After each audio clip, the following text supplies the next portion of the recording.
Bonsoir à tous. Bonsoir Étienne, bonsoir Nachidil.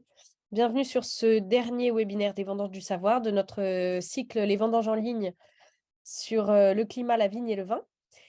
Je vous invite tout au long du webinaire, si vous avez des questions, à les poser dans la partie Q et R qui se trouve en bas de votre écran, de façon à ce qu'on ait un fil de questions au fur et à mesure et qu'on puisse y répondre à la fin de l'intervention d'Étienne qui durera environ une demi-heure. Voilà, Nachidil, je te laisse la parole et bonne soirée à tous. Merci beaucoup Inès, bienvenue à toutes et à tous pour cette troisième et dernière conférence du cycle de conférences en ligne autour du thème Le climat, la vigne et le vin, regard croisé. Donc, on termine ce périple. Je vous rappelle qu'on a commencé avec une vision historique sur les bancs de vendanges en Bourgogne. Thomas Labbé qui nous a parlé de ces bancs comme témoins des fluctuations du climat. On a ensuite pris le chemin de l'œnologie avec Alexandre Ponce qui nous a parlé du futur de Bordeaux et un parallèle avec la Napa Valley. L'idée, c'était de voir en quoi la typicité des vins était mise à l'épreuve face au changement climatique. Et puis donc, on achève ce cycle de conférences aujourd'hui avec cette fois-ci une mise en exergue, une valorisation de la viticulture dans ce qu'elle a de plus large, avec donc Étienne Nittling, qu'on accueille avec grand plaisir aujourd'hui, qui va nous parler de la diversité génétique comme levier de résilience face au changement climatique.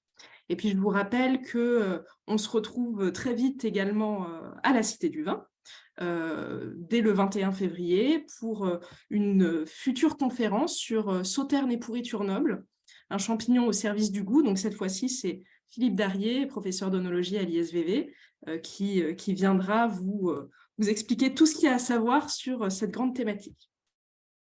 Donc, pour ce qui est d'aujourd'hui, j'ai le plaisir d'accueillir Étienne, qui est enseignant-chercheur en viticulture et œnologie à l'École supérieure d'agriculture d'Angers.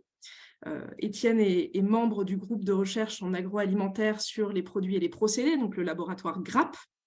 Et puis, il a aussi comme casquette d'être expert de la délégation française à l'Organisation internationale de la vigne et du vin, et notamment au sein du groupe environnement. Cet enjeu environnemental, vous allez bien le comprendre, anime Étienne dans ses recherches depuis le début. Donc, c'est vraiment l'adaptation de la viticulture au changement climatique fait partie du cœur même de ses recherches. Il est aussi membre du réseau La Cave. Je vous rappelle, on en a parlé déjà dans le cycle de conférences et notamment la dernière fois. C'est un réseau qui fédère l'ensemble des chercheurs, notamment de l'INRAE, mais également des laboratoires associés, qui travaillent en France sur l'adaptation du secteur vigne et vin au changement climatique. Donc, je pense que Étienne nous en dira quelques mots aujourd'hui. Et puis, bon, finalement, Étienne n'a pas débuté ses recherches sur le sujet récemment, puisque en 2016, lorsqu'il soutenait sa thèse de doctorat en géographie, vous allez le voir, donc Étienne Nittling est géographe de base, et donc je pense aussi qu'on pourra avoir des discussions sur cet enjeu-là.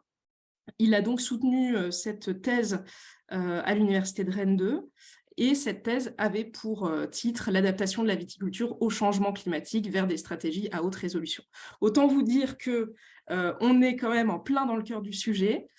Aujourd'hui, le sujet qu'il va évoquer est donc dans la droite lignée de ses enjeux de recherche. Et donc, je vais lui laisser la parole pour cette discussion, d'abord une présentation d'une demi-heure à peu près sur cette question de la diversité génétique comme levier de résistance face au changement climatique. Et n'hésitez pas, pendant l'intervention d'Étienne, à mettre des petites questions dans la boîte questions-réponses, et je me ferai votre porte-voix à la fin de sa présentation pour qu'on puisse échanger pendant la petite demi-heure qui nous restera. Je vous remercie, très bonne conférence, et je cède la parole à Étienne. Oui, donc bonsoir à tout le monde. Merci Nachidil pour cette belle introduction. Je me présente aussi d'un point de vue origine. Donc, je suis franco-sud-africain qui explique mon accent, mon grand ou petit accent en français. En tout cas, c'est avec plaisir que je puisse faire cette présentation. J'espère que je ne serai pas redondante par rapport à des autres interventions, mais je pense que c'est toujours important de dresser un certain contexte par rapport à le sujet que nous souhaitons traiter et discuter et comment ce sujet est important en fait dans le contexte de la viticulture face au changement climatique.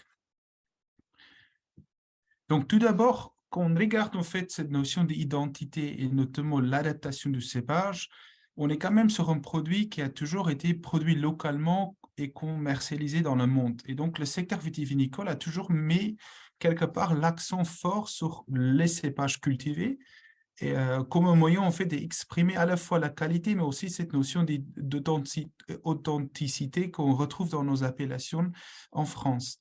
Et donc, si je prends un grand cépage que moi je considère comme grand cépage, comme je suis de la Loire, je suis originaire d'Afrique du Sud, mais en tout cas, le Chenin, comme beaucoup d'autres cépages emblématiques de la France, a cette capacité en fait de donc produire différents styles et à travers en fait le fait que ce cépage réponde à différents segments du marché, en fait c'est un cépage finalement qui peut créer un message simple pour les produits plutôt d'entrée gamme, donc par exemple un chenin fruité versus un chenin riche ou boisé pas boisé, et en même temps aussi de révéler finalement un message plus complexe pour les personnes qui sont en mesure de comprendre ces messages. Et aujourd'hui, face au changement climatique du XXIe siècle qui pose énormément de questions sur la filière vitivinicole, en fait, cette question d'adaptation de nos cépages emblématiques est menacée. Donc, l'adaptation des cépages aux besoins en chaleur, la tolérance au déficit hydrique, la sensibilité au gel, etc. Et on est aujourd'hui finalement confronté à cette notion de comment finalement adapter nos cépages. Et j'aimerais juste bien dire que quand on parle de l'adaptation du cépage, c'est important de reconnaître que tout type de cépage peut se comporter et développer sous un climat chaud. Par contre, quand on est dans une perspective de produire un vin de qualité où la matière première, notamment, doit être très qualitative, c'est là où les conditions climatiques sont très spécifiques, où on a parfois des niches assez spécifiques dans lesquelles les cépages se comportent ou se développent. Et donc, juste rapidement pour dresser finalement pourquoi la viticulture ou le secteur vitivinicole est si sensible, c'est que dans le temps, les variations climatiques qu'on connaît d'un millésime à un autre a des effets très importants sur la quantité et la qualité de la production annuelle. Et c'est notamment dans le temps où le caractère climatique finalement va conférer une certaine potentialité viticole à un lieu. Donc, par exemple, ici, comme je sais que beaucoup de personnes sont présentes sûrement de la secteur bordelais, on voit ici un graphique qui montre finalement l'enveloppe climatique de la région bordelais. Et on voit notamment cette température moyenne de 17,4 degrés, qui est la température moyenne entre début avril et fin octobre, qui correspond très bien à une adaptation pour les cépages comme le Merlot, le Cabernet Franc, le Cabernet Sauvignon ou encore le Malbec. Mais aujourd'hui, comme vous avez déjà vu dans différentes présentations précédentes, il y a beaucoup de preuves scientifiques convaincantes d'un changement climatique en cours et qui se manifeste par cette notion de réchauffement. Et cette figure qui nous montre en fait pour les deux stations régionales de Angers qui est située donc à Angers, à Beaucausé, et la station de Villeneuve-d'Ornon qui est très représentative de la région de Bordeaux, on voit pour les deux stations le réchauffement de la température moyenne annuelle de manière significative. Et on voit qu'aujourd'hui, la région d'Anjou, représentée par la station de Beaucausé à Angers, a aujourd'hui un climat qui est très similaire au climat historique de Bordeaux. Et donc, ça signifie que la région de Bordeaux-Loire a évolué d'un climat frais vers un climat tempéré et la région de Bordeaux a évolué d'un climat tempéré vers un climat tempéré chaud et des conséquences forcément sur l'adaptation des différents cépages. On a également pas forcément une évolution significative des précipitations, mais en tout cas, le réchauffement est également en train d'augmenter cette notion de la sécheresse agricole ou viticole par les effets que la température a sur la notion ou le taux de transpiration et le taux d'évapotranspiration du sol. La vigne répond forcément, et comme vous avez vu dans la première présentation, la vigne est un très bon marqueur du climat. Donc, si le climat change, la phénologie et même les raisins, la manière comment ils se développent et synthétisent dans les raisins, vont répondre à cette nouvelle condition climatique, donc des conditions climatiques notamment plus chaudes. Et comme nous voyons avec cette figure, avec l'évolution de la teneur en sucre et l'acidité pour le cépage chenin cultivé en Anjou, pour une même date, donc le 15 septembre, on a une augmentation significative de la teneur en sucre qui correspond à peu près à une augmentation de 3 degrés alcool probable et une baisse significative de la teneur en acidité.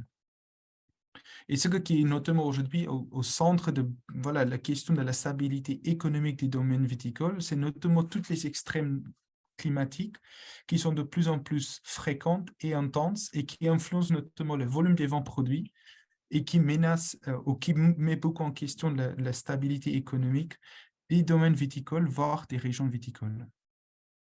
Et donc, ça nous amène sur cette question que l'adaptation au changement climatique, elle est inévitable. Et notamment, comme on est sur un plan de pérenne, où des prises de décision ont des conséquences sur des périodes très longues, les viticulteurs aujourd'hui sont dans cette perspective que dès la plantation de la vigne en 2022-2023, on doit aussi commencer à imaginer le climat dans les 40, 50, 60 prochaines années, notamment qu'on est dans une perspective qu'une parcelle de vigne doit correspondre à 2 générations de viticulteurs.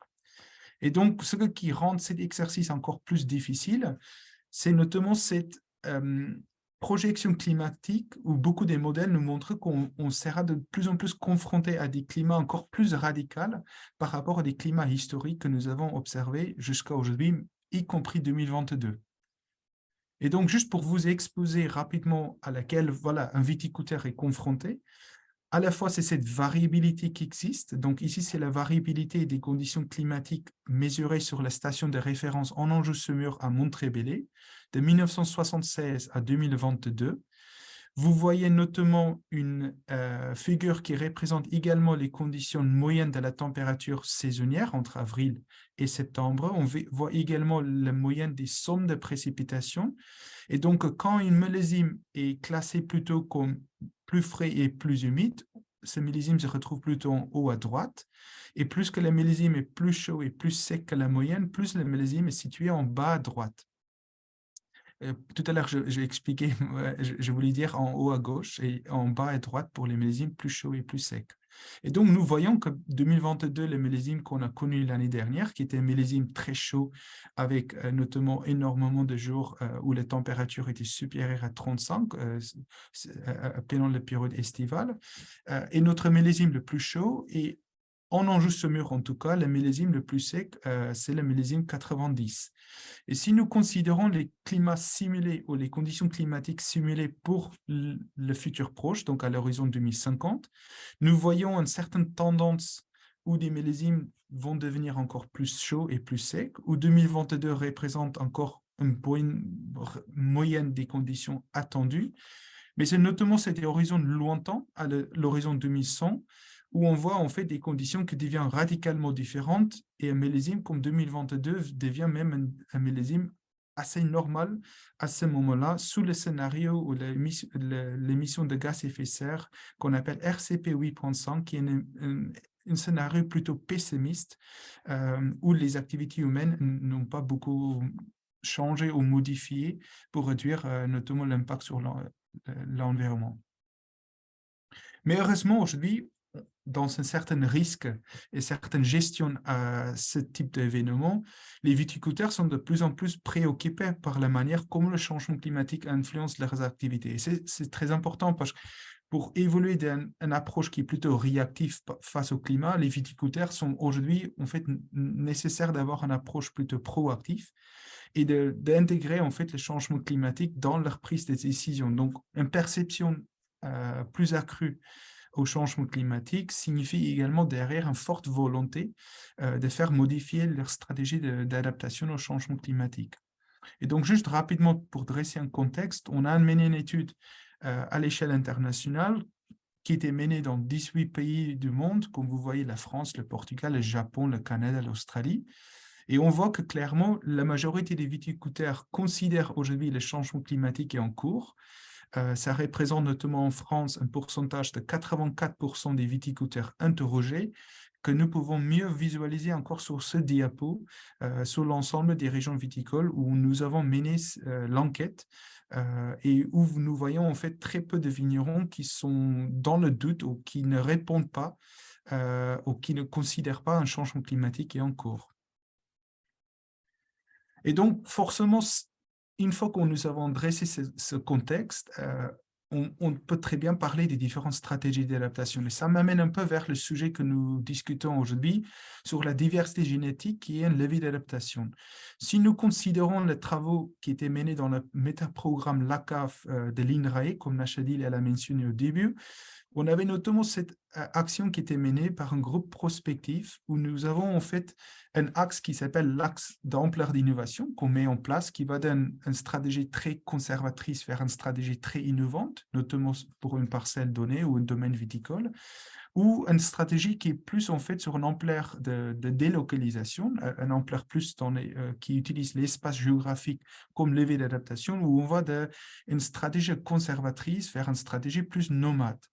Et en fait, le changement de cépage s'inscrit très bien dans cette stratégie innovante pour une raison simple que c'est une des stratégies qui nous donne le plus grand levier d'adaptation au changement climatique, une manière de faire face à la fois à les conditions de chaleur à laquelle nous serons confrontés, mais aussi la sécheresse, etc. Et en fait, c'est intéressant que même ce type de résultat, c'est naturellement ressorti lors d'une analyse qu'on a fait dans l'appellation Semur-Champigny, qui est située en Anjou-Semur, une appellation de vin rouge produit à partir du cépage Cabernet Franc. Et en fait, on voit très bien les viticulteurs qui reconnaissent très bien que leurs leviers d'adaptation vont finalement de ces stratégies qui peuvent mener à la vendange, au chai, qui sont plutôt dans une perspective réactive, où les effets sont très limités pour faire face, en fait, finalement, aux conséquences de la température, de la sécheresse, etc., jusqu'à des stratégies très alternatives, mais qui donnent la plus grande efficacité, comme le fait d'utiliser l'irrigation, comme de déplacer les sites de production vers des parcelles qui sont plus orientées vers le nord ou sur des sols très profonds, etc. Et dans ce type de stratégie très efficace se situe notamment l'utilisation du matériel végétal comme levier d'adaptation. Et en fait, tout ça, c'est notamment grâce au fait qu'aujourd'hui, on considère qu'il y a à peu près 5 à 10 000 variétés de vignes différentes dans le monde.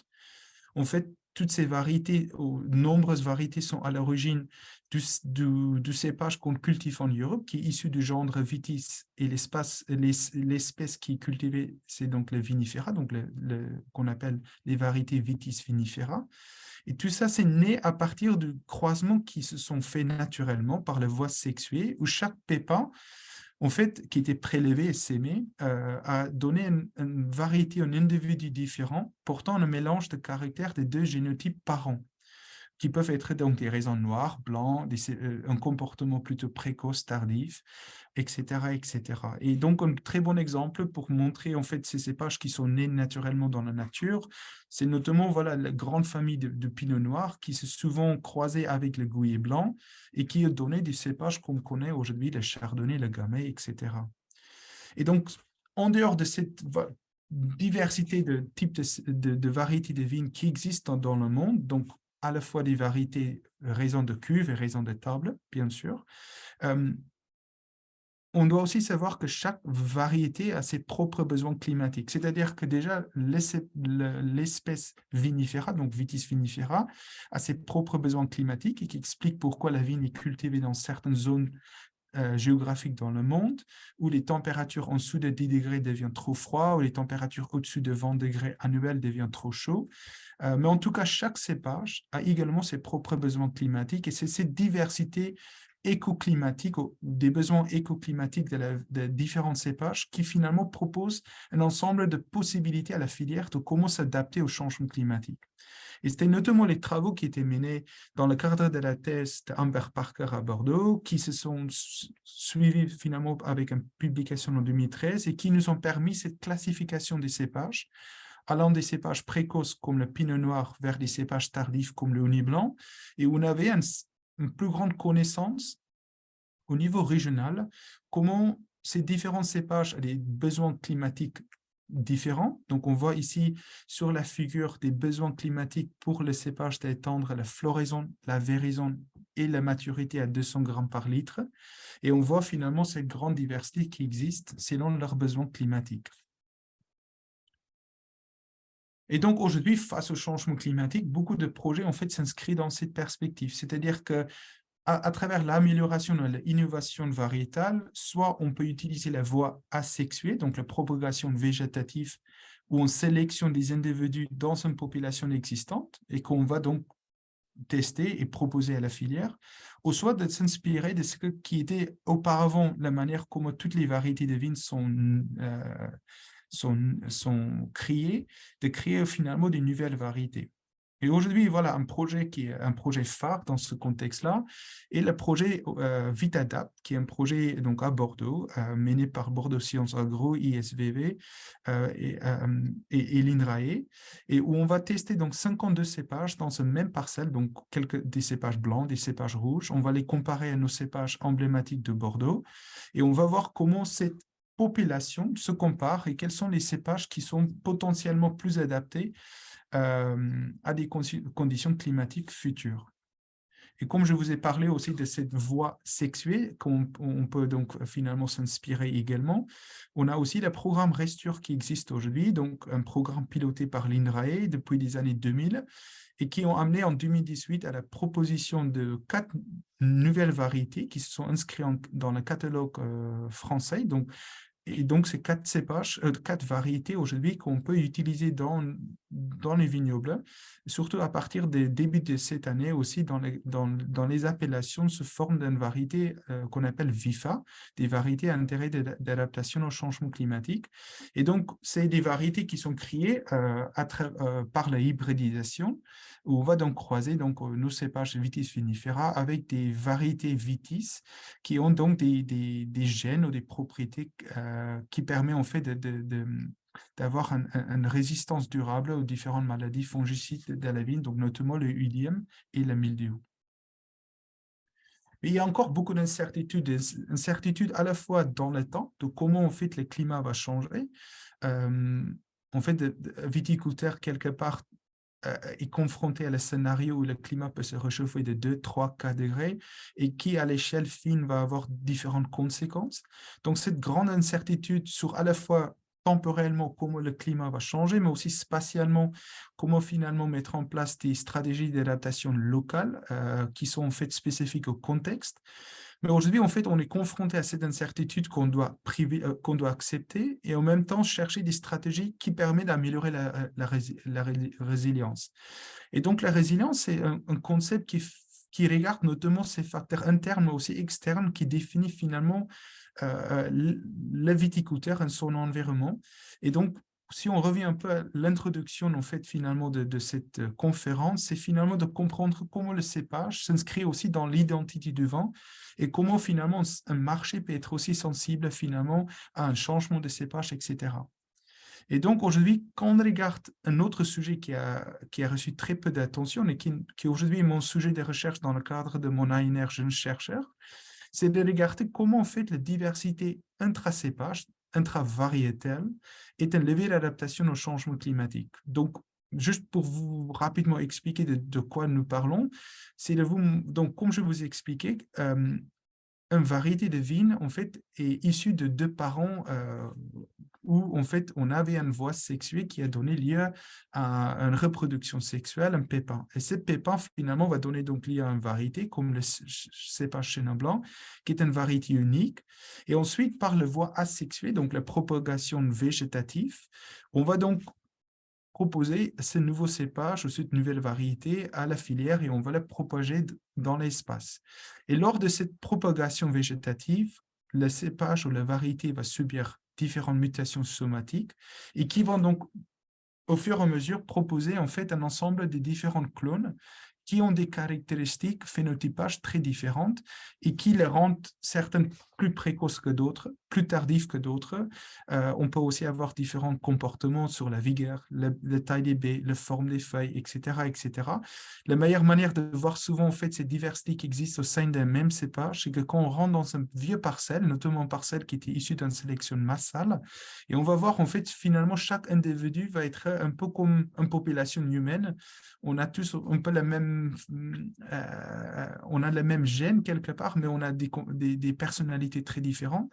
Et encore plus flagrante, c'est que quand on regarde notamment la famille des pinots, donc le pinot noir qui a muté et qui a donné lieu à des pinots gris, des pinots miniers, etc., et qui ont été même considérés comme des cépages différents, mais qui en réalité des clones différents de pinot noir. Et donc aujourd'hui, dans mon objectif de recherche, c'est notamment d'explorer cette diversité génétique qui existe au sein d'un même cépage et comment en fait ce type de diversité peut être un levier d'adaptation, mais en même temps aussi être une assurance pour le viticulteur de conserver son cépage emblématique, de continuer à produire un vin blanc sec en Anjou avec les Chenans ou par exemple un vin rouge de Médoc à partir de Cabernet Sauvignon ou Merlot, et de répondre également à les attentes du consommateur ou du marché qui en fait a établi une certaine confiance entre le produit et son origine de production.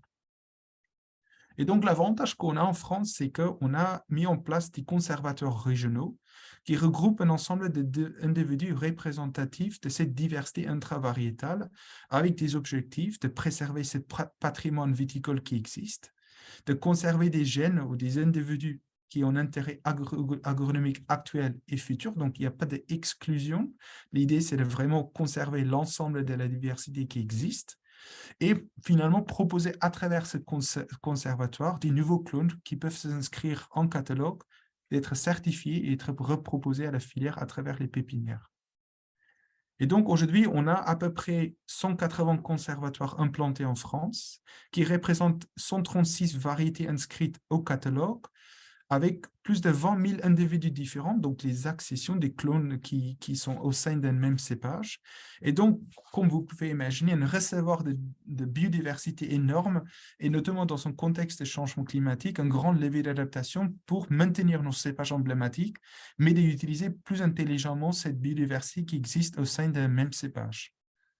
Et donc, nous, on travaille avec différents partenaires en France, donc l'IEV, l'INRAE, etc., les chambres d'agriculture de Gironde, etc., pour notamment traiter cette question. Donc, on va à la fois regarder quelles sont les données existantes au sein des conservatoires, où on va collecter les nouvelles données sur les parcelles en observant des stats phénologiques. On va associer à ces données historiques ou observées qu'on appelle les modèles phénologiques. Donc, on va beaucoup s'inspirer de ce qui était déjà fait à l'échelle vitis vinifera, comme je vous ai montré les connaissances qu'on a sur le pinot noir, le hounis blanc, mais on va essayer d'affiner ça à l'échelle intravariétale. Donc, c'est des modèles qui considèrent une réponse linéaire entre la réponse phénologique de la vigne et le cumul de température.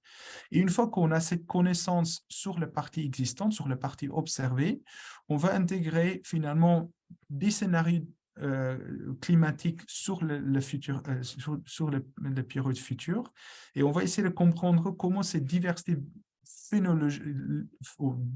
diversité intravariétale qui existe, comment ça se comporte avec des conditions futures de climat.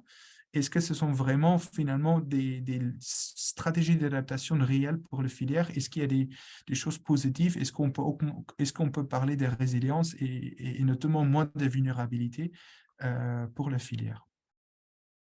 Et donc, juste de vous montrer comment on est vraiment au début de ces travaux et notamment où on est encore plein de choses à découvrir. En tout cas, les premiers résultats sont très intéressants. On voit ici, pour le Riesling cultivé en Alsace, où on a un conservatoire qui a collecté les données entre 1982 et 1991, avec notamment à peu près 430 individus suivis pendant ces différentes années. On a donc une forte variabilité qui existe entre ce qu'on appelle des accessions ou des clones précoces, avec un jour de floraison moyenne que vous voyez qui se situe autour de 25 juin.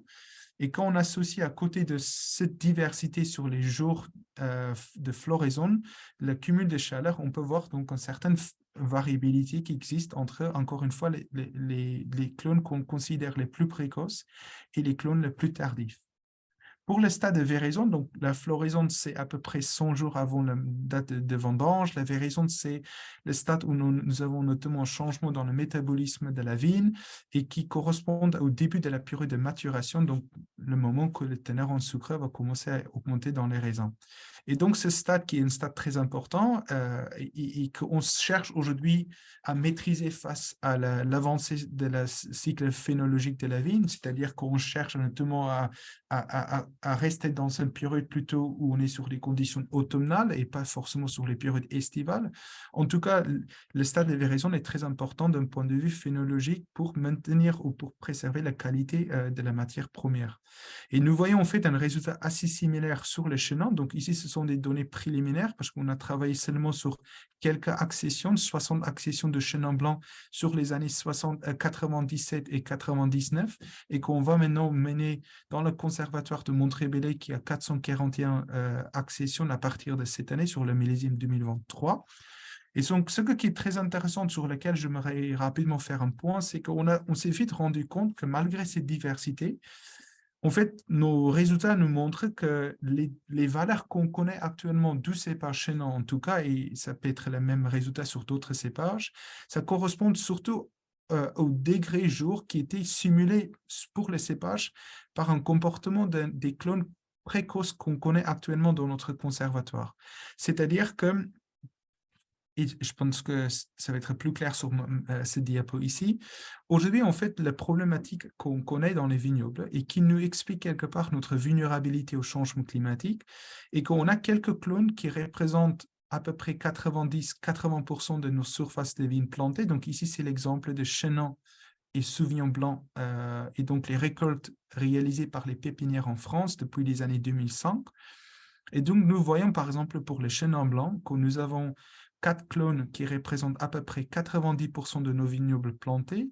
Et c'est notamment des clones qui ont été sélectionnés des années 70-80, qui ont un comportement précoce, avec notamment des caractéristiques de monter très rapidement sur les teneurs en sucre, etc. Et donc aujourd'hui, quand on regarde en fait les analyses qui ont été faites par Amber Parker, en fait, c'est qu'on se rend compte que la connaissance qu'on a sur les Chenin correspond notamment à le comportement précoce des clones de Chenin et qu'il y a toute une diversité derrière d'autres clones qui ont un comportement plus tardif que ces clones précoces et qui peuvent être très intéressants dans un contexte d'adaptation au changement climatique.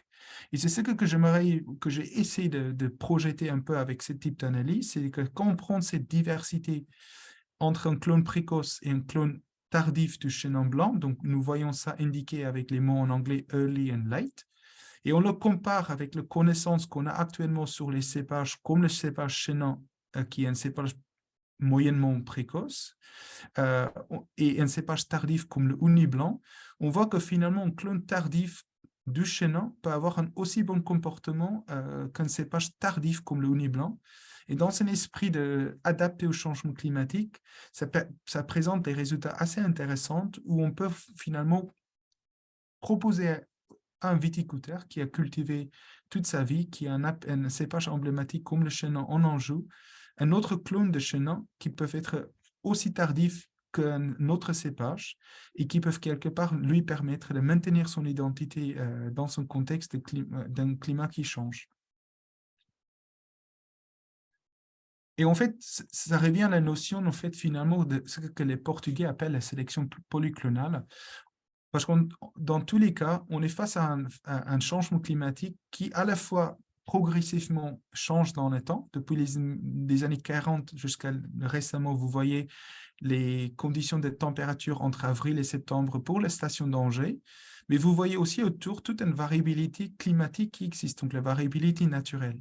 Et aujourd'hui, la résilience, ou la manière comment les systèmes viticoles vont être testés, c'est comment finalement être résilient face au changement climatique, mais aussi cette variabilité climatique qui existe d'une année à l'autre. Donc, par exemple, 2021 était un millésime plutôt fraîche et humide, et était suivi par 2022 qui était un millésime très chaud et très sec. Et donc, le viticulteur est constamment confronté à cette variabilité climatique dans le temps. Et aujourd'hui, le fait d'utiliser cette biodiversité est une manière d'être encore plus résilient face, pas seulement au changement climatique, mais aussi cette variabilité climatique. C'est-à-dire qu'on utilise plusieurs clones qui vont fonctionner différemment face à des événements climatiques et globalement va permettre aux viticulteurs d'avoir un fonctionnement constant et de produire constamment de la bonne qualité. Et donc, c'est notamment ça qui revient à cette analyse de la vulnérabilité. Si on plante une parcelle avec une seule clone, ça signifie que tous les pieds vont démarrer au même moment. Tous les pieds vont avoir la même sensibilité au gel. Ils vont tous fleurir au même temps. Et donc, ça signifie qu'ils sont tous soumis à la coulure, à cette période, si la période est pluvieuse ou humide ou froide.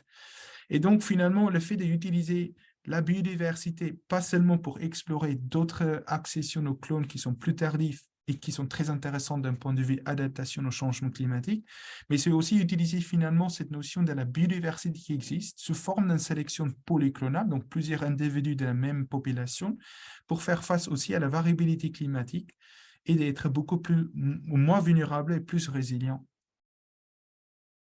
Et donc, dans la conclusion et les perspectives, aujourd'hui, on a donc cet objectif de renforcer la résilience de la filière face au changement climatique. Donc, c'est un sujet qui mérite beaucoup d'intérêt parce qu'encore une fois, si on considère que l'impact agronomique, forcément, on peut aller vers d'autres cépages, d'autres variétés, mais je pense qu'on doit se poser aujourd'hui dans nos conditions de viticulteur face à d'autres enjeux comme l'enjeu du marché, la valeur des variétés, les attentes des consommateurs, etc.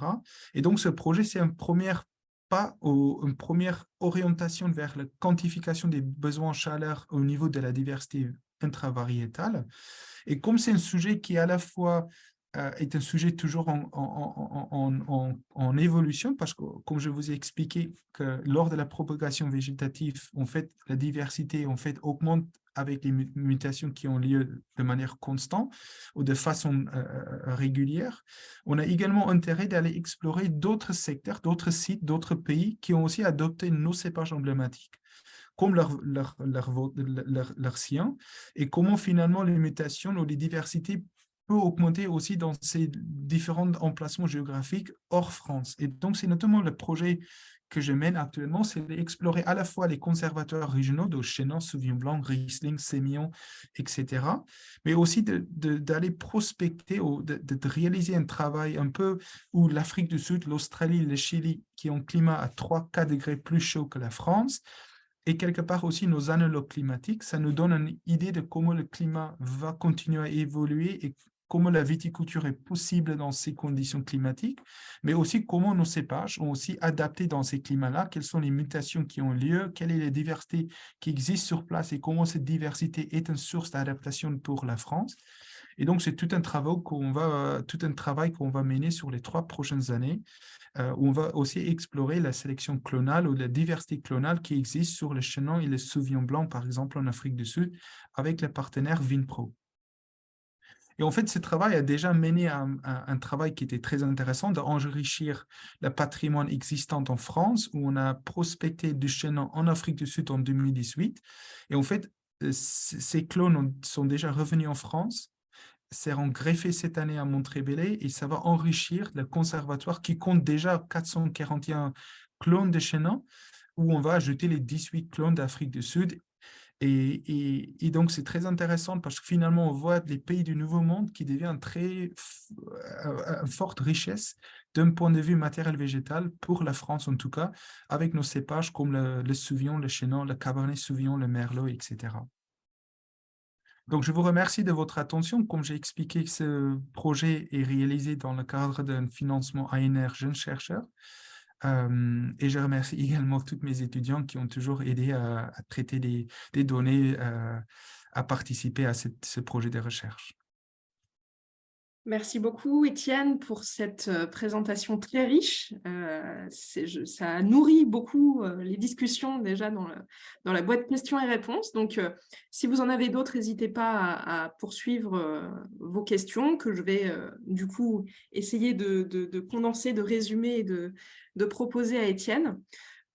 Donc, on a dans la boîte questions-réponses plusieurs questions qui ont trait notamment justement aux perspectives climatiques, dont une qui évoque le fait que est-ce que les variétés de cépages à disposition seront bien adaptées aux prévisions d'évolution climatique au-delà de 2071. Et finalement, moi j'ai l'impression, en t'écoutant Étienne, que tu nous donnes une réponse qui est plutôt positive. C'est-à-dire qu'on a tendance, quand on parle de changement climatique, à le voir comme une sorte d'obligation de penser l'adaptation via l'intégration de nouveaux cépages dans des régions viticoles où effectivement certains cépages marquent la typicité, mais d'aujourd'hui. Et le terroir, c'est aussi évolutif. Donc le terroir, c'est aussi potentiellement de nouveaux cépages qui apparaîtront. Mais ce que tu nous dis, c'est que la voie asexuée, si j'ai bien compris, donc qui passe notamment par le clonage, donc la variété intracépage pourrait être suffisante dans les décennies à venir pour faire face à ce changement-là? Suffisante, ça serait impossible en fait d'être sur une réponse si certaine. En tout cas, j'ai toujours considéré que la vie est façonnée par l'homme. Et donc, quand on considère l'adaptation au changement climatique, il est important de mettre le viticulteur ou la viticultrice au centre de la discussion et que toutes nos discussions ne sont pas autour, en fait, de la vulnérabilité de la vigne au climat, mais vraiment le viticulteur et sa vulnérabilité ou sa résilience. Donc, je suis optimiste parce que je crois dans l'intelligence et la volonté d'adapter par le viticulteur. Maintenant, à nous de proposer en fait des stratégies qui sont durables et adaptées au contexte. Donc, dans ce contexte-là, je crois que la variabilité intracépage est une voie très intéressante parce qu'en fait, on est sur à la fois une compréhension de les attentes du marché, le positionnement de nos cépages, la manière comment nous avons construire l'identité des vents. Et donc, c'est une manière de déjà répondre à ce type d'inquiétudes qui peuvent exister. Comment nos consommateurs seront prêts ou pas à payer pour un vin rouge de Bourgogne issu d'un Syrah, je ne sais pas. En tout cas, c'est un scénario qui paraît pour le moment improbable. Mais en même temps, on a cette diversité qui existe déjà en France. Comme j'ai expliqué, on est sur un conservatoire de Chenin Blanc qui compte 441 individus différents. Le conservatoire de Sauvignon Blanc géré à Château de Coins par la Chambre d'agriculture de Gironde compte à peu près 150 individus de Sauvignon Blanc différents. On a des châteaux à Sauternes qui travaillent aussi sur tout un procédure de préserver des vieux clones de sémillons de Sauvignon. Donc, on a cette richesse. En tout cas, j'estime qu'on doit voir la question plus pertinemment. Et l'avantage qu'on a, c'est qu'on a également la richesse par le fait que d'autres pays ont adopté nos cépages emblématiques. Ils ont sûrement pris des vieux clones des siècles comme au XVIIe ou XVIIIe, qu'ils ont amenés en Afrique du Sud, en Australie, au Chili, etc., qui ont subi des mutations génétiques et qui donnent nous un autre éventail de biodiversité qui existe, déjà sous un climat chaud et sec, où en fait cette plante a su s'adapter à ces conditions-là. Et sur la notion de cépage, encore une fois, ça revient sur comment l'homme façonne la vigne. Le cépage est un sujet très intéressant, mais je considère encore une fois que ça peut être aussi un moyen finalement qu'on va peut-être aller vers d'autres cépages. Je pense que dans mon message optimiste, il faut que je sois aussi réaliste, qu'on va sûrement introduire d'autres cépages. On va aussi être confronté à des nouvelles variétés qui ne sont pas aujourd'hui cultivées dans nos terroirs. Parce que si on regarde différentes appellations avant et après le phylloxéra, le sancerrois est une appellation plutôt de vin rouge initialement, et c'est devenu une appellation de vin blanc. Donc, c'est aussi comment on fait, encore une fois, comment les viticulteurs et les viticultrices vont adopter des nouveaux cépages, comment on va l'inscrire dans notre patrimoine et comment on va communiquer un message. Mais en tout cas, la variabilité intracépage est un sujet aujourd'hui qui mérite beaucoup d'attention, et je pense qu'il y a des choses optimistes, notamment quand on commence à traiter ces questions avec des clones encore plus tardifs, et notamment la valorisation finalement pas d'un clone différent que l'autre. Et je pense qu'il ne faut pas qu'on va d'un extrême précoce vers un extrême tardif, mais d'utiliser finalement intelligemment cette biodiversité sous forme d'une sélection polyclonale qui nous donne encore plus de résilience au climat parce qu'on n'est pas à l'abri des millésimes fraîches, des millésimes humides. Et le viticulteur a besoin de toutes ces solutions qui lui donnent une certaine flexibilité à la variabilité climatique et au changement climatique. Ok, merci Étienne. Alors, il y a une question qui vient d'être posée et qui m'intéresse parce que finalement, elle fait un petit peu le lien avec un des éléments que tu as évoqué sans rentrer directement dedans, mais tu parles d'acceptabilité. Évidemment, il y a la question de l'acceptabilité par les consommateurs, pas que l'acceptabilité par la profession. Du coup, il y a une question justement sur donc une personne qui dit qu'il est convaincu par la méthode de sélection de quelques clones adaptables, mais quant à l'introduction de nouveaux croisements, comment pensez-vous par rapport à la protection de tradition et de terroir, voilà, notamment souligné pour les vins d'AOC, on est là donc face à une question de l'acceptabilité non seulement du consommateur, mais aussi de la profession, dans le sens où on a aussi l'INAO qui est là aussi comme garant de la typicité des vins, de la valorisation d'un terroir qui passe aussi par la valorisation d'un certain cépage.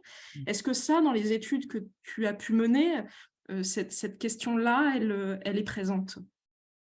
Oui, ça rejoint un peu aussi la question de la première personne qui a posé la question sur est-ce que les Sud-Africains sont prêts aussi à changer des cépages. Et je pense que ce que je peux juste répondre à cette question, c'est qu'il faut aussi raisonner l'adaptation par rapport à la positionnement de vent. Et en France, on parle beaucoup des vents d'appellation, des vents dits terroirs, etc. Mais il y a quand même un grand pourcentage des vents, même si on va parler d'un vent d'appellation, un vent de terroir, on n'aura pas à l'aveugle, en fait, cette capacité de différencier les vents. En tout cas, ce sera, bon, à mon niveau, très difficile. Et je pense que pour des styles de vent où on est sur une expression simple, fruitée, boisée, des vents qui ont des expressions simples et le message est basé sur cette communication simple, je pense que l'introduction des nouveaux cépages, des nouvelles variétés, correspondent un peu à ce type d'attente du consommateur. Le consommateur veut un vin facile à boire, fruité, etc.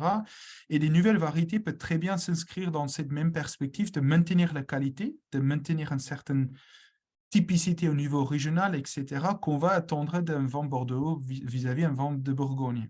Après, je rejoins la personne, c'est qu'on a connu déjà ce type de discussion lors de la sélection clonale, où on est passé de la sélection massale à la sélection clonale, et beaucoup ont considéré qu'on avait une perte de la complexité du terroir par le fait qu'on avait seulement un clone qui doit révéler un seul lieu, au lieu d'avoir plusieurs individus qui avaient cette complexité.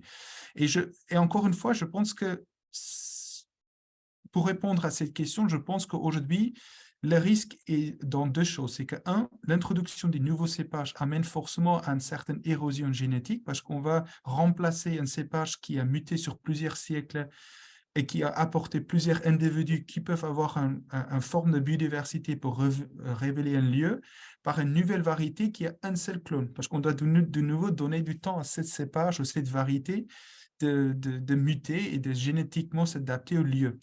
Et donc, aujourd'hui, le risque est effectivement le fait d'introduire un nouveau cépage dans une appellation où il y a vraiment volonté de faire un vin de terroir, un vin emblématique d'un certain lieu, d'une appellation, etc., d'avoir finalement un facteur biologique qui n'est pas si performant que le cépage à l'origine et même l'ensemble des individus au sein de ces cépages. Et voilà, donc je pense que oui, il y a effectivement ce risque-là. En dehors du risque, que même si on peut avoir une bonne connaissance de comment le Tourigo national se comporte dans la vallée de Douro, on peut interroger les producteurs là-bas. Finalement, de produire un Tourigo national à Bordeaux, en Anjou, etc., va aussi demander un temps d'adaptation de viticulteurs, de savoir aussi finalement comment cultiver ces cépages dans les graves, dans les terrains calcaires, dans les terrains plutôt argileux, pour finalement aussi avoir une forme de différenciation, parce qu'on ne veut pas faire un Tourigo national à la portugais, on veut le faire un Tourigo national comme chez nous. Bah, du coup, ça me permet de rebondir. Tu avais pris la première question. Je pense que c'est important qu'on revienne un petit peu là-dessus. Tu as conclu et un petit peu ouvert sur cette approche par des analogues climatiques. Est-ce que tu peux un petit peu revenir là-dessus? Pourquoi est-ce que c'est intéressant et notamment, bon, effectivement, il y a plusieurs questions sur des travaux qui auraient pu être déjà menés sur la question sur le chenin en Afrique du Sud. Typiquement, est-ce que le modèle sud-africain laisse à présager ce qui adviendra de l'Anjou dans quelques décennies? Est-ce que ça, c'est des choses que tu es en train de mettre en place dans le cadre de recherche, ou est-ce qu'il y a déjà des choses qui ont été menées à ce sujet-là? En tout cas, je les mets actuellement en place. On a fait une mission l'année dernière en Afrique du Sud. On a de nouvelles missions cette année. On a également des missions prévues au Chili, en Australie. L'idée, c'est de chercher davantage de connaissances sur la viticulture et l'œnologie dans ces pays qui correspondent à notre climat plausible pour demain. Je pense que c'est important, encore une fois, en tant que chercheur, de aussi bien contextualiser. Si je viens avec beaucoup de stratégies d'irrigation, en tout cas dans la Loire, ça sera très mal vu. En tout cas, nous, on essaie de regarder comment les viticulteurs sud-africains, australiens, argentins, etc., travaillent nos cépages emblématiques, quelles sont les contraintes à lesquelles ils sont confrontés vis-à-vis de leur contexte local. Et on voit déjà les pratiques qui sont très intéressantes. Donc, c'est une image d'Afrique du Sud que vous voyez là sur l'écran. On voit notamment l'utilisation de gobelets qui permet finalement la vigne d'avoir un peu plus d'ombrage sur les feuilles, d'avoir une meilleure photosynthèse et utilisation de l'eau par une surface foliaire qui est beaucoup plus en adéquation avec son milieu. Il joue beaucoup avec les densités de plantation, le type de porte-greffe planté, mais on voit aussi des bonnes pratiques. Comme vous voyez ici, c'est un terrain qui vient d'être préparé dans l'interrang pour s'aimer en fait une couverture végétale, donc on appelle en anglais un cover crop. Et en fait, ils vont beaucoup travailler sur la période, par exemple, post-vendange. Donc, post-vendange était auparavant, par exemple, une période qui était très difficile pour la France. On avait souvent la vendange en octobre, quand on avait les premières gelées, les premières froids qui arrivent. La vie n'était pas forcément dans une période d'activité de photosynthèse. Et en tout cas, aujourd'hui, l'Afrique du Sud nous montrait aussi comment saisir le changement climatique comme une opportunité. Parce qu'en fait, ce n'est pas que des risques, c'est aussi comment en fait, on va adopter nos pratiques pour faire face aussi à une opportunité comme le changement climatique. Et le fait qu'on a des vendanges de plus en plus précoces, c'est vrai qu'il faut revoir nos dates de vendange, il faut revoir nos critères de maturation, mais notamment les pratiques qui permettent de ramasser tôt sans d'avoir des pénalités sur la maturité phénolique, etc. Mais si on a des périodes de post-vendange qui sont sur tous les mois de septembre, où des températures sont encore favorables pour la vigne de rester active photosynthétiquement, ça va être en fait une manière de stocker encore davantage de réserves dans la vigne, qui va être notamment utilisée pour les périodes floraison, entre débourrement et floraison de le millésime suivant. Et ces réserves qui vont être davantage stockées après la période de vendange va permettre aussi d'augmenter les rendements, d'avoir des vignes plus résilientes en cas d'aléas climatiques comme le gel. Et en fait, quand on va en Afrique du Sud, en Australie, c'est aussi en fait finalement de regarder comment ils travaillent, mais aussi quelles sont les opportunités à laquelle on peut se confronter. Et on va voilà, essayer de faire revenir toutes ces connaissances sous forme d'un manuel de bonnes pratiques qu'on veut finalement proposer à la filière. Du coup, ça rejoint un petit peu deux autres questions sur le fait de justement de pouvoir étudier d'autres traits d'intérêt comme la tolérance au déficit hydrique ou également les propriétés œnologiques. Et puis, une autre question qui est un petit peu en rapport avec ça, c'est-à-dire que effectivement, le changement climatique peut entraîner d'autres types de variations, comme l'apparition de nouvelles maladies. Et du coup, est-ce que justement, le fait d'avoir ces points de comparaison, est-ce que c'est quelque chose qui est intéressant? Est-ce que justement, il y a comme idée le fait de créer ou en tout cas valoriser des clones qui ont une bonne résistance immunitaire? Est-ce que tu peux nous en dire plus justement sur ces différentes perspectives? En tout cas, je ne l'ai pas mentionné dans ma réponse précédente, mais un viticulteur confronté à des modèles climatiques, à des sorties qui simulent quelque part le climat de demain, il y a toujours une forme d'incertitude et de détachement, parce qu'en fait, les viticulteurs ont du mal à se projeter dans ce climat qui est simulé. Le fait de faire revenir des bouteilles de vin d'Afrique du Sud, on peut déguster un chenin élaboré dans ce climat 3 à 4 degrés plus chaud. C'est une manière pour le producteur finalement de goûter ou apprécier ce qui peut être potentiellement son Cabernet Sauvignon de demain, comme on avait la conférence sur les Napa. Et en fait, à travers ces dégustations, il y a une forme de discussion qui s'installe. Le producteur va finalement s'intéresser à comment le vin a été élaboré. Et donc, c'est là, Nachedil, par exemple, pour répondre à ta question, où on peut commencer à parler maintenant quels sont les clones qui ont été utilisés pour élaborer ce produit. Comment ces clones-là comparent à nos clones? Quelles sont les maladies? Est-ce qu'ils traitent beaucoup, par exemple, contre le oïdium, contre le milieu? C'est vrai que là, il y a un climat méditerranéen, donc par rapport à nos climats océaniques à Bordeaux et en Val-de-Loire, ce n'est pas les mêmes maladies, mais en tout cas, on peut, à travers, en fait, le vent devient finalement un conducteur de discussion qui donne une certaine certitude par rapport à quelque chose qui est très incertain. Et on va essayer, et à travers ce type de recherche un peu participative, on peut discuter des choses, on peut mettre même les vignerons en lien avec d'autres vignerons. Donc, on avait le congrès du Chenin qui avait lieu en Afrique du Sud au mois de novembre l'année dernière.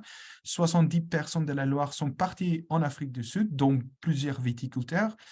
Et en fait, c'est finalement l'ouverture que les viticulteurs français, en tout cas, peuvent bénéficier à travers des analogues climatiques comme le Chenin en Afrique du Sud, le Syrah en Australie, le Cabernet Sauvignon en Coonawarra en Australie. Voilà, on a aujourd'hui quand même plusieurs régions viticoles hors France qui ont développé également une identité forte avec nos cépages emblématiques. On peut aller prospecter des bonnes pratiques d'adaptation et très important, ce qu'on ne parle pas beaucoup, c'est aussi la notion d'atténuation. Donc, quand on est dans la partie un peu analogue climatique, on va aussi quand même être intelligent, proposer des pratiques qui sont aussi pour le bien de l'environnement, que le viticulteur peut aussi dans la atténuation.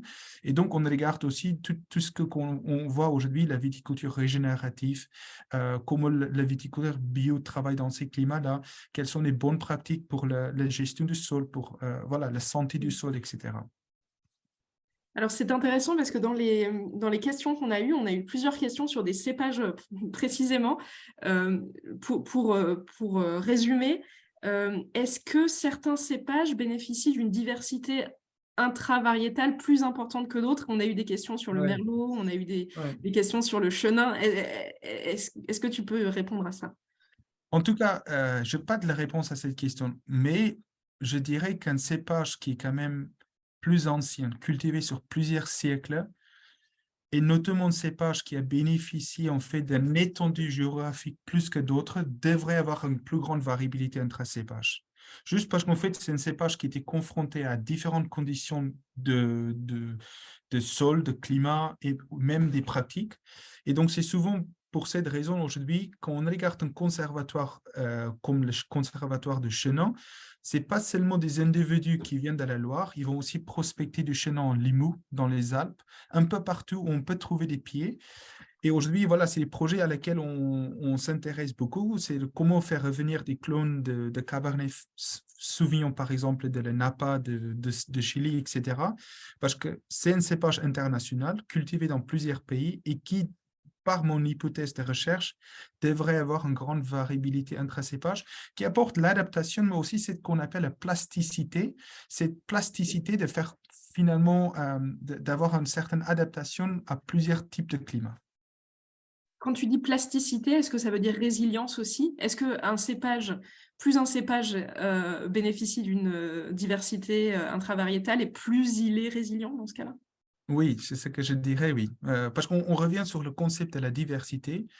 Et la diversité, c'est un des piliers, la diversification en tout cas, c'est un des piliers de la résilience. Donc, ça peut aller de la matière végétale, mais ça peut aller jusqu'à la diversification des types de produits qu'on va faire sur un domaine viticole, l'effet d'avoir plusieurs sites où on peut finalement prélever ou récolter des raisins. Toutes les notions de diversification est toujours un grand levier de résilience. Ok. Alors, j'ai quelques autres questions vraiment rapides pour le coup, parce qu'on arrive à la fin de notre heure de discussion. J'ai une question sur l'utilité des OGM dans le cadre de l'innovation en viticulture. Comment est-ce que tu la vois? En tout cas, je n'ai jamais travaillé sur ce sujet, mais aujourd'hui, tout ce que je peux dire, c'est que on connaît aujourd'hui les gènes de résistance contre le milieu IDM. On a aujourd'hui toute la technologie disponibles pour injecter ces gènes directement dans nos cépages emblématiques, donc de faire un OGM chaînant, Merlot, etc. Et quand on regarde aujourd'hui les stratégies d'adaptation que l'INRAE a proposées à travers le projet LACAV, en fait, ça fait partie des stratégies qu'on appelle libérales. En fait, c'est une stratégie où il n'y a plus de réglementation, un peu tout est permis. Et l'utilisation des OGM rentre un peu dans cette perspective-là. C'est une discussion qui souvent on fait discuter dans les instants de recherche, même avec des viticulteurs. Mais je n'ai pas de point de vue plus que ça, je ne suis pas expert sur ce domaine. Ok. Une autre question sur, est-ce que tu penses que la biodiversité et la sélection polyclonale, finalement, peuvent pas, d'une certaine manière, tirer un peu leur épingle du jeu face à des cépages hybrides qui n'ont pas vraiment démontré de qualité œnologique suffisante encore? Tu peux répéter la question, il y a un mot que tu as utilisé que je n'ai pas compris. En gros, le face-à-face entre la Oui. sélection polyclonale et la biodiversité intracépage, et puis en face, les cépages hybrides qui, eux, de leur côté, ne seraient pas, d'un point de vue œnologique, d'une très grande qualité, ou en tout cas pour le moment. Oui, en tout cas, il y a une chose, c'est qu'à la fois, ils doivent encore présenter leur capacité œnologique, c'est-à-dire qu'on a déjà des variétés, en tout cas, j'ai déjà dégusté plusieurs fois des variétés issues ou des vins issus de Floréal, Artaban, etc. Mais non, est-ce que c'est les grands cépages qui vont faire les grands vins? En tout cas, j'imagine que les grands châteaux de Bordeaux souhaitent un tel cépage. Donc, il y a un peu, voilà, on a besoin encore du temps de vraiment expérimenter. Mais en tout cas, les variétés hybrides, aujourd'hui, leur lacune, c'est peu de biodiversité, parce qu'on part sur une nouvelle variété qui est un seul clone. Je pense que ce qui est important aussi dans mon message, c'est que avant de prendre des décisions trop radicales, il faut aussi accepter pourquoi on était vulnérable jusqu'à aujourd'hui. Une des grandes raisons, c'est qu'à travers la sélection clonale, on a souvent en fait sélectionné un ou deux clones qu'on a finalement plantés sur toutes les parcelles. Et comme j'ai expliqué, un même clone va démarrer en même temps, va fleurir en même temps. Et ça nous a amené sur une certaine vulnérabilité en cas de gel, en cas de sécheresse, en canicule, etc. Et aujourd'hui, on doit utiliser la sélection clonale qui est en fait une force parce qu'on connaît les caractéristiques agronomiques des clones, mais on doit les utiliser dans un esprit de sélection massale. C'est-à-dire qu'on doit de nouveau revenir sur un concept qu'on doit planter un parcelle avec plusieurs clones répartis de manière peut-être homogène. Si on plante 10 clones, il y a 10 parts de chaque clone dans ce mélange planté sur un parcelle. Parce qu'en plus, les Portugais vont aussi expliquer qu'un parcelle avec un seul clone aura une forte variabilité naturelle parce que les sols ne sont pas les mêmes entre le haut et le bas du coteau, etc. Et le fait d'utiliser une biodiversité sur un lieu qui a déjà une forte variabilité naturelle, c'est une manière aussi de homogénéiser et d'avoir finalement une parcelle qui se comporte plutôt homogène et qui a moins de vulnérabilité liée aux propriétés naturelles du site. Et juste pour terminer, de réponse très rapide, qu'on a une dernière question, et le porte-greffe dans tout ça.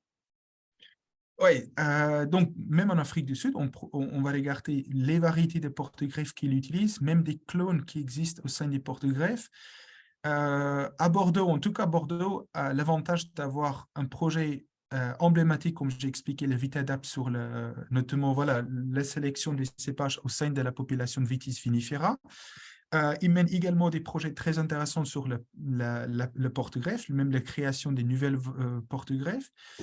Je n'ai pas fait moi-même de la recherche, mais en tout cas, on ne peut pas raisonner matériel végétal sans de raisonner porte-greffe. Aujourd'hui, voilà, c'est une levier d'adaptation très important. En tout cas, nous voyons déjà une évolution de la sélection des porte-greffes qui était auparavant très précoce, peu vigoureux, etc., vers des porte-greffes aujourd'hui beaucoup plus vigoureux, etc. Je pense qu'on va tendre encore plus vers ce type de porte-greffe dans la sélection, de faire en sorte qu'on a des porte-greffes très adaptés à la sécheresse, surtout comme on est quand même sur des vignobles qui sont souvent qui ont la majorité non irrigués.